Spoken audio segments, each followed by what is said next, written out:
வணக்க மக்களே, இன்னைக்கான வீடியோவில் டியூன் படத்தோட பார்ட் 2 தான் பார்க்க போகிறோம். ஃபர்ஸ்ட் பார்ட் பார்க்காத எல்லாத்துக்குமே டிஸ்கிரிப்ஷனில் லிங்க் இருக்குது. அப்படி இல்லாதப்ப நம்ம பேசிக்கிட்டு இருக்கல மேலே கார்டு வரும். ஸோ அதை டச் பண்ணிட்டு நீங்கள் அந்த வீடியோ பார்த்துட்டு இந்த வீடியோக்குள்ளே வாங்க, இல்லைனா சுத்தமாக புரியாது. இப்போ தான் நம்ம சேனலுக்குள்ளே ஃபஸ்ட் டைம் வரீங்கன்னா நம்ம சேனலை சப்ஸ்கிரைப் பண்ணிட்டு பெல் ஐக்கான ஆளில் போட்டுக்கோங்க. ஃபாலோ பண்ணாதவங்க ஃபாலோ பண்ணிக்கோங்க. இப்போ வாங்க கதைக்குள்ளே போகலாம். போன இதில் நம்ம ஹீரோ அந்த சாண்டில் மக்களோட சேர்ந்துருப்பான். இப்போ அந்த எம்பரரை இப்போ தான் ஃபஸ்ட் டைம் காட்டுறானுங்க. வயசானவராக இருக்காரு. இங்கிட்டு இருக்கால இப்போ தான் அவரோட மகளாக இருப்பா. இந்த பக்கம் மொட்டையோட டீம் எல்லாருமே நம்ம ஹீரோ ஹீரோயின் இருக்கிற இடத்த கண்டுபிடிச்சு அந்த பக்கம் இருக்கிற எல்லாத்தையும் கொல்றதுக்காண்டி இறங்குவானுங்களா. அப்பதான் அந்த இடத்துல ஒளிஞ்சிருந்த இந்த குரூப் எல்லாம் சேர்ந்து அவங்கள கொல்ல ஆரம்பிக்கிறானுங்க. அவங்க எல்லாம் கொண்டு முடிச்சதுக்கு அப்புறம் அங்க இருந்த பாதி பேர்ட்ட இருந்து தண்ணி உருகிறானுங்க. நம்ம ஹீரோவை கொல்ல வந்த ஒருத்தனை அவங்க அம்மா மண்டையிலே கல்ல எடுத்து அடிச்சு அப்படியே கொல்றாங்க. அப்படியே எல்லாத்தையும் கொண்டதுக்கு அப்புறம் அங்க இருக்கிற மண்புழுக்கி இவங்க எல்லாத்தையும் இரையாக்கி அவங்க அப்படியே போட்டுறானுங்க. இங்க மொட்டையோட இடத்துல அவங்க எல்லாரும் தப்பிச்சு போனதை நினைச்சு இவங்க செத்ததை நினைச்சு ஒருத்த வந்து சொல்லுவானா. அதை கேட்ட உடனே அந்த தளபதிக்காரன் அவனை அடிச்சு அதே இடத்துல கொல்றான். இங்க அவங்க வாழ்ற இடத்துக்கு நம்ம ஹீரோவையும் அவங்க அம்மாவையும் கூட்டு போனா இங்க பல பேர் அவங்கள பதிச்சாலும் பாதி பேர் என்ன இவங்களை கூட்டு வந்து இடத்துல நம்ம எல்லாத்தையும் கொல்ல போறீங்களா அப்படிங்கிற மாதிரி சொல்லிட்டு எதுக்காக தான் செய்யறானுங்க. அந்த குரூப்போட தலைவன் பல பெருசுகள்கிட்ட இந்த மாதிரி இவங்க தான் நமக்கு காப்பாற்ற போறானுங்கன்னு சொல்லி நம்ப வைக்கிறாரு. இங்கிட்டு பார்த்தாக்கா நம்ம ஹீரோவுக்கான பயிற்சி கொடுக்கலாம், அவங்க அம்மாவை என்ன பண்ணலாம்னு சொல்லி யோசிக்க இல்லைனா அவங்க சிஸ்டர்ஸோட குரூப்ல இருந்தாங்கன்னு சொன்னதுக்கு அப்புறம் ஸோ இவங்களை வச்சு என்ன பண்ணலாம்னு சொல்லிட்டு அவங்களுக்கு ஞாபகம் வந்துருது. ஸோ அங்கிட்டு கூட்டு போயிடறானுங்க. இங்கிட்டு ஸ்பைசஸ் கடந்த சாப்பாடு கொடுக்க இல்லை நம்ம ஹீரோ அதை திங்கிறதுக்கு யோசிக்கிறான். அங்கிட்டு பார்த்தாக்கா அவங்க சொல்றான் உரைப்பா இருக்கோ அப்படிங்கிற மாதிரி கலாய்க்கையில நம்ம ஹீரோயின் அதை பார்த்துட்டு என்னதான் இருந்தாலும் ஒரு வீரன் அவனுக்கான மரியாதைன்னு கொடுத்து ஆகணும். இங்கிட்ட அந்த குரூப்போட தலைவன் ஒரு இடத்துக்கு போறான். அந்த இடத்துல நிறைய தண்ணியா இருக்கு. ஸோ அந்த இடத்துல நம்ம ஹீரோட்ட இருந்து அடி வாங்கி செத்தான் தெரியுமா, அவனோட தண்ணி எடுத்து அதுல கீழே கொட்ட பாக்குறானுங்க. ஏன்னா அப்படி பார்த்தாக்கா இங்க இருந்து புனித நீர்னு சொல்லி சொல்லுவானுங்க. அதை யாருமே குடிக்கவும் மாட்டானுங்க. ஆனா இங்க இருக்கிற எத்தனை பேர் இறந்துருப்பானுங்க. இதெல்லாம் நம்ம ஹீரோட அம்மாட்ட சொல்லல. இதெல்லாம் ஏன்டா சொல்றீங்கன்னு கேட்கல. நீங்களா சிஸ்டர்ஸ் குரூப்ல இருந்தீங்க. இப்ப எங்க குரூப்ல இருக்கிற அந்த தலைவிக்கு வயசாயிருச்சு. ஸோ உங்ககிட்ட கூடிய சீக்கிரத்தில் சாக போறாங்க. நாங்க வந்து அடுத்த ஆளை நியமிக்கணும், நீங்க அதுக்கு கரெக்டா இருப்பீங்கன்னு சொல்லல. நம்ம ஹீரோட அம்மாவுக்கு புரிஞ்சிருது. சரி ஓகேன்னு சொல்லிட்டு அதுக்கான ப்ராசஸ்க்கு ரெடி ஆகுறானுங்க. சொல்லப்போனா அவங்க இந்த அம்மாவுக்கு விஷத்தை தான் கொடுப்பானுங்க. அந்த விஷத்தை இவங்க முறிச்சு வெளியே வந்துட்டானுங்கன்னா அது ஓகே, இல்லைனா அவங்க அப்படியே இறந்து போக வேண்டியதான். இன்னொன்னு என்னன்னா இந்த அம்மாவோட வயிற்றுல அவங்களோட குழந்தை ஒன்று இருக்கும். அவங்க அந்த ப்ளூ கலர் இருக்கிறத கொடுத்ததுக்கு அப்புறம் அப்படியே கொடுத்து அந்த அம்மா குடிக்கவும் செய்து குடிச்சதுக்கு அப்புறம் என்னதான் வதச்சாலுமே அந்த அம்மாவுக்கு ஆப்ட் ஆகி அது வந்து ஏத்துக்குது. இது அந்த கர்ப்பமா இருக்கையில அவங்க குடிச்சனால அந்த குழந்தையோட மூளை வயிற்றுல இருந்தே அவங்களுக்கு வேலை செய்ய ஆரம்பிச்சிருது. சொல்ல போனா அந்த குழந்தையும் உங்களுக்கு கம்யூனிகேஷன் பண்ற அளவுக்கு அந்த குழந்தை வளர்ந்துருச்சு. மூஞ்சில பச்சையெல்லாம் குத்தி விட்டு அவங்கள ஒரு லீடராகவே ஏற்றிக்கிட்டானுங்க. இங்கிட்டு பார்த்தாக்கா நம்ம ஹீரோவை அங்கே இருக்கிற பாதி பேர் அவனை ரச்சகனாவே ஏற்றுக்க மாட்டேங்கிறானுங்க. ஸோ நம்ம ஹீரோ அதான் சொல்கிறான், என்னை யார் ரச்சகனா ஏற்றுக்க தேவையில்லை, எனக்கு தேவையான நியாயத்தை தான் கேட்டு போராடுறேன், அதில் உங்க கூட சேர்ந்து போராடுறேன், அவ்வளோதான், என்னை யாரும் அந்த மாதிரி தூக்கி வச்சு கொண்டாடலாம் வேணாம் அப்படிங்கிற மாதிரி சொல்கிறான். இன்னொன்று என்ன, இதே தான் அவங்க வரப்போகிற ரச்சகன்னு சொல்லுவான் அப்படிங்கிற மாதிரி தற்பரமா படுத்த மாட்டான் அப்படிங்கிற மாதிரி எழுதி வச்சிருக்கு. இந்த மாதிரி பண்ணுற நம்ம ஹீரோவை நம்ம ஹீரோயினுக்கு பிடிச்சி போயிருது. ஸோ அவங்க ரெண்டு லவ் பண்ண ஆரம்பிச்சிடறாங்க. இவங்களோட முன்னோர்கள் என்ன சொல்லியிருக்காங்கன்னா இந்த மாதிரி இவன் வருவான், வந்ததுக்கு அப்புறம் அந்த புனித நீர் குடிக்கணும், அதாவது அந்த விஷத்தை இவனு குடிக்கணும். அது அப்படி குடிச்சானா அவனோட முன்னோர்களான எல்லாரோட இதுவும் இவனுக்கு ஞாபகம் வரும். அடுத்த ரெண்டு என்னன்னா இந்த மாதிரி இவங்களோட எல்லாத்தையும் மெர்ஜ் ஆயிரணும், ஸ்பைசஸ் எடுக்க வர அந்த மொட்டை பசங்க எல்லாம் அடிச்சு ஓட விடணும் அப்படிங்கிற மாதிரி சொன்னதுக்கு அப்புறம் இது ரெண்டையும் நம்ம ஹீரோயினோட உதவியோட செஞ்சு முடிக்கிறான். மூணாவதா இருக்கிறது அதுதான் ரொம்ப பயமானது. என்னன்னா அந்த புழு மேல ஏறி சவாரி செய்யணும். அந்த மாதிரி செய்யலைன்னா அவங்க இது சேர்த்துக்கப்படாது அப்படிங்கிற மாதிரி சொல்லவும் இவங்க என்ன பண்ணுவானுங்கன்னா அதோட உடம்புல செதில் மாதிரி இருக்கும். அதாவது மீனோட இதுல செதில் இருந்துச்சுன்னா அது உள்ள மூச்சு விடும்ல, அந்த மாதிரி இதோட செதில் இருக்கும்.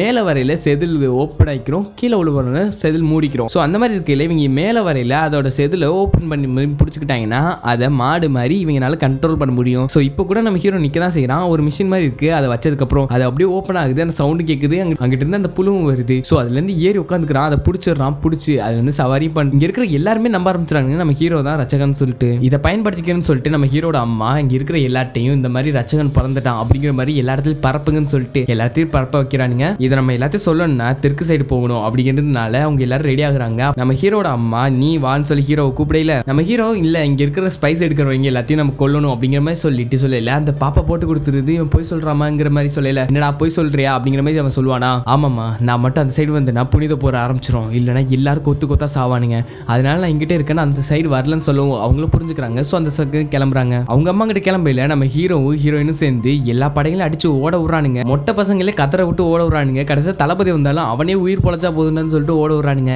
இப்ப அந்த எம்பரர் என்ன சொல்றானா இந்த மாதிரி மொட்டைக்கு நம்மளோட ஆளுகளையும் இறக்கி விட்டு அவங்க கொண்டுருவோம்னு சொல்லி கேட்கல. இல்ல இப்பதான் அவங்களோட குடும்பத்தை சாச்சிருக்கோம், இது ரெண்டும் சேர்ந்து ஒரு இடத்துல கைமீறி போகும், அப்போ உள்ள பூந்து நம்ம சமாளிச்சோம்னா நம்ம தான் அடுத்த எம்பரர் அப்படிங்கிற மாதிரி சொல்லிட்டு இவ அதை ஆட்டு போட்டு கொடுக்குற அளவுக்கு இருக்கா. இந்த பக்கம் வந்து மொட்டையோட லீடர் இருப்பான் தெரியுமா, அவனை வில்லன் சொல்லி கூப்பிடுவோம். அவன் தளபதியோட திறமை பார்த்தான்னு சொல்லிட்டு அவன் சைக்கோ மருமகனை இறக்கி விடுறான். அவன் எந்த அளவுக்கு சைக்கோனா அவனோட அம்மாவே இவன் தான் கொண்டிருப்பான். கேலியேட்டர் கிரவுண்டுக்குள்ள இறங்கி அங்க இருக்கிற எல்லாத்தையும் கொடூரமா கொல்ற அளவுக்கு பைத்தியம். அங்க இருக்கிற சிஸ்டர்ஸ் கூட்டெல்லாம் சேர்ந்து இந்த பையன் போனானா திரும்ப வரமாட்டாங்கிறது புரிஞ்சுக்கிட்டு அங்க இருக்கிற ஒரு அழகான பொண்ணு கிட்ட இவனோட கருவை சமந்துடுவான்னு சொல்லிட்டு அனுப்பி வைக்கிறானுங்க. அந்த பொண்ணு அழகா வேற இருப்பாளா. இந்த பையன் ஆல்ரெடி பொம்பளை சொக்கூடியவன். சோ அந்த பொண்ணு வந்த வேலை சீக்கிரமே முடிஞ்சதுக்கு அப்புறம் அவன் கிளம்பிடுறான். இங்கிட்டு வில்லங்காரனுக்கு வணக்கத்தை போட்டு மறுமையா அங்கிட்டு கிளம்புறான். இங்கிட்டு இல்லீகலா அந்த ஸ்பைசஸ் எடுக்கிற அந்த கூட்டத்தை கொல்லுன்னு சொல்லிட்டு நம்ம ஹீரோ ரெடி ஆயிட்டு இருப்பான். அப்பதான் பாக்குறான் அவனோட வாத்தியார் அந்த இடத்துல இருக்கான்னு சொல்லிட்டு, யோ வாத்தியார நீ என்னையா பண்ற அப்படிங்கிற மாதிரி சொல்லி கேட்கல. நீ என்னையா அங்கிட்டு இருக்க, நீ இங்கிட்டுல இருக்கணும் அப்படிங்கிற மாதிரி சொல்லிட்டு அவரையும் இவன் குரூப்ல சேர்த்துக்கிறான். நீ இந்த கூட்டத்தை வச்சு நீ மொத்தமா இங்க முடிச்சு கட்டிருக்கலாமேன்னு சொல்லல. இல்ல அது எப்படின்னா புனித போற ஆரம்பிச்சிரும். இது நம்ம எதுக்கு போராடுறோமா அதுவே நடந்துரும்னு சொல்லல. சரி ஓகே வான்னு சொல்லிட்டு இவங்க பரம்பரையா நம்ம ஹீரோட குரூப் வந்து ஆயுதத்தை சேமிச்சு வைக்கிற ஒரு கிடங்கு ஒன்று இருக்கும். ஸோ அதை கொண்டு போய் காட்டுறாரு. அதை வச்சு இவங்க ஏதோ பிளான் போடுறானுங்க. இங்கிட்ட நம்ம ஹீரோட அம்மாவை தான் கட்டுறாங்க.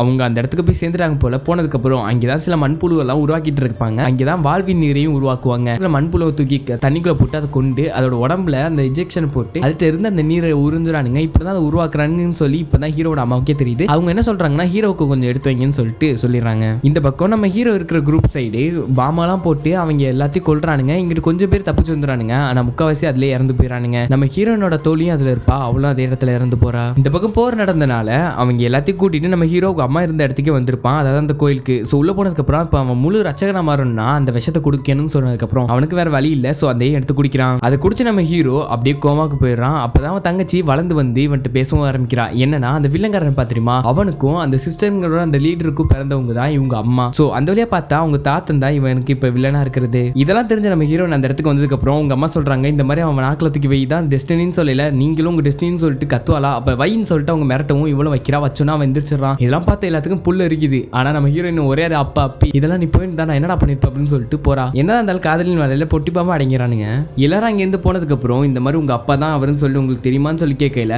எனக்கு அந்த விஷயத்தை குடிச்சதுக்கு அப்புறம் தான் அவனை தெரியும் அப்படிங்கிற சொல்லுவோம். சரி ஓகே தப்பு பண்ணது தாத்தனா இருந்தாலும் குழந்தை ஆகணும்னு சொல்லிட்டு அங்கிட்ட இருந்து நம்ம ஹீரோ எல்லாத்தையும் ரெடி ஆகிட்டு கிளம்பலான்னு பார்க்கல. அங்க இருக்கிறவங்க என்ன சொல்றாங்க, இப்ப இருக்கிற லீடர் நீ அடிச்சதுக்கு அப்புறம் தான் நீ லீடர் ஆக முடியும்னு சொல்றான். இனிமே நம்ம இதுல இருந்து யாரையும் பலி கொடுக்க போறது இல்ல, நம்ம எல்லாரும் போய் அவங்க எல்லாத்தையும் கொல்ல போறோம் அப்படிங்கிற மாதிரி சொல்றான். இதுக்கு இடையில இதெல்லாம் நம்ம ஹீரோனுக்கு சுத்தமாவே பிடிக்கல. இருந்தாலும் அவனோட மக்களை காப்பாத்தணும்னா வேற வழி இல்லைங்கிறப்போ அவளும் சேர்ந்துக்கிறா. அதுக்கப்புறம் என்ன பண்றானுங்களா, எம்பரருக்கு சில கடிதம் எழுதி அனுப்புறானுங்க. இந்த மாதிரி உங்க எல்லாத்தையும் கொல்ல போறேன்டா, முடிஞ்ச அராக்கேஸுக்கு வந்து பாருங்க அப்படிங்கிற மாதிரி சொல்லிட்டு ஒரு தூது அனுப்பல. எல்லாத்தையும் எம்பரரோட மக பார்த்துக்கிட்டு தான் இருப்பா. பார்த்ததுக்கு அப்புறம் இந்த மாதிரி தாய்க்கிழ விட்ட போய் சொல்றான், இந்த மாதிரி நீங்க தான் இந்த இதெல்லாம் பண்ணீங்களா அப்படின்னு சொல்லல. ஆமா அப்படிங்கிற மாதிரி அவளும் ஒத்துக்கிறா. என்னன்னா இந்த மாதிரி நம்ம ஹீரோ வந்துட்டானா இவங்களை அழிச்சிருவானுங்க, அவங்களுக்கு இருந்த பவர்லாம் போயிருங்கிறப்ப இவனை கொண்டுட்டு நமக்கு ஏத்த மாதிரி ஒரு ரச்சகனை உருவாக்கிக்கலாம்னு சொல்லி நினைச்சிருப்பா. ஆனா இப்ப எல்லாம் உல்டாவா மாறி போச்சு. அப்பதான் அவன் என்ன சொல்றான், கைமீறி போகல நீ நம்ம ஹீரோவை கல்யாணம் பண்ணிக்கணும், அப்பன்னு பார்த்தாக்க எல்லாமே சரிபட்டு வந்துடும் அப்படிங்கிற மாதிரி சொல்லவும் அவளே இதுக்கு ஒத்துக்கிறா. இங்கிட்டு மர்மவனை பக்கம் தான் கட்டுறானுங்க. அவங்க எல்லாருமே சேர்ந்து பேசிக்கிட்டு இருக்கானுங்க. இந்த மாதிரி இன்னும் ஹீரோ உயிரோட தான் இருக்கானா அப்படிங்கிற மாதிரி சொல்லல. அதெல்லாம் வாய்ப்பு இல்லை, நாங்க தான் அவன் எடுத்து கொண்டுன்னு சொல்லல. டி மடையங்களா அவங்க நார்த் சைடுல ஈஸ்ட் சைடு இருக்கானுங்க, நீ பண்ண வேலைனால